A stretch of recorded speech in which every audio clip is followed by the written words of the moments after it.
The first song I memorized all the words to, I think it was Like a Prayer by Madonna, or maybe like Barbie Girl by Aqua. I think it might have been Barbie Girl. I don't remember them anymore, unfortunately. I just like immediately am transported back to like those indoor playgrounds where all the kids would have their birthday parties and that song just like pumping so loud. The first time I knew that I wanted to be a musician was when I saw my parents had like a Michael Jackson concert on VHS. I just was so in awe of his like control and command of the stage and of all of these like however many thousands and thousands of people. I was like, oh my god, I want to do that.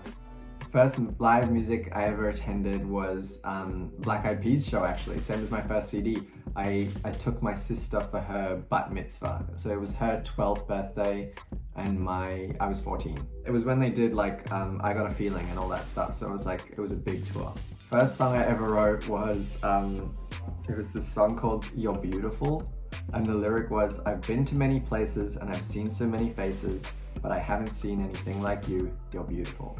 I had a tape recorder and I would rewind to the beginning, click record, and then I had a fan like that would blow air because it was hot, and I would put the recorder on the other side of the fan, sing into the fan, and it would like chop my, you know how like a fan makes you sound like a robot kind of thing? I thought it was like a Britney Spears effect. So I would sing that song through the fan into the recorder, and then I would just rewind and do it again.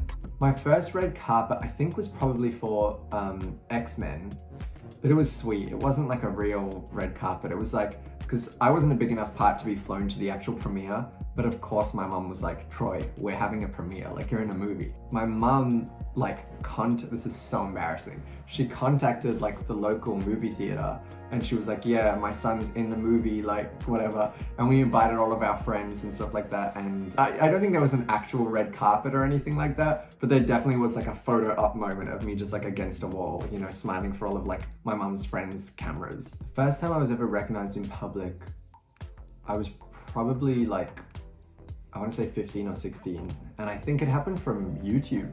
Like I think somebody had seen my YouTube videos. Yeah, it was wild. That was like a crazy experience. And then slowly but surely it just started happening more and more and more. And it's crazy. I feel really lucky that it actually happened quite slowly for me. Like it started so minimally and it was just like the most chill thing in the world and just the most exciting thing. And then slowly more and more. Because I remember how overwhelmed I felt and like just mind blown I was the first time that it happened to me.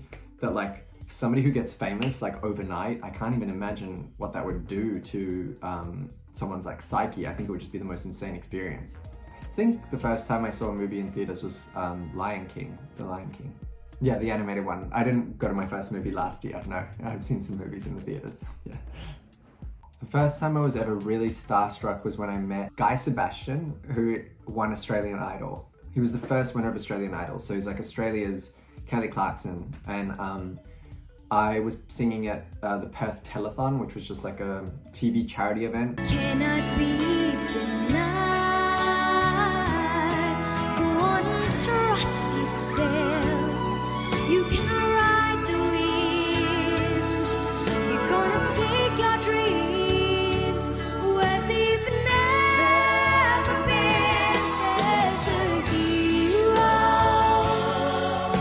in everybody's heart.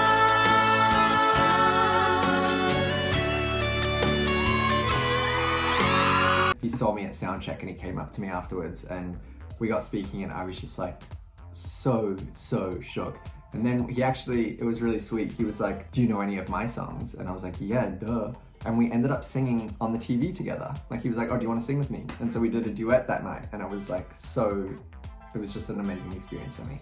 The first thing that I would do if I had $1 billion is probably give away like 95% of it. I don't need that much money. I don't think anyone really does. I would give away a lot of it. And then with the rest, I would allow myself to interior design my house with like no budget. You know, like I would just let myself go. Because I think that would be just like the funnest thing ever. Thanks so much for watching Teen Vogue. Hopefully you learned something a little bit about me and my firsts. I hope that you're staying safe. I hope that you're staying home if you can. Also, by the way, I have a song out called Take Yourself Home. And if you buy a t-shirt, I'm selling these 3 t-shirts. If you buy it, 100% of the proceeds goes to COVID relief. And you can get it at my website, trosifan.com, if you're interested. I love you. Thanks for watching. Bye.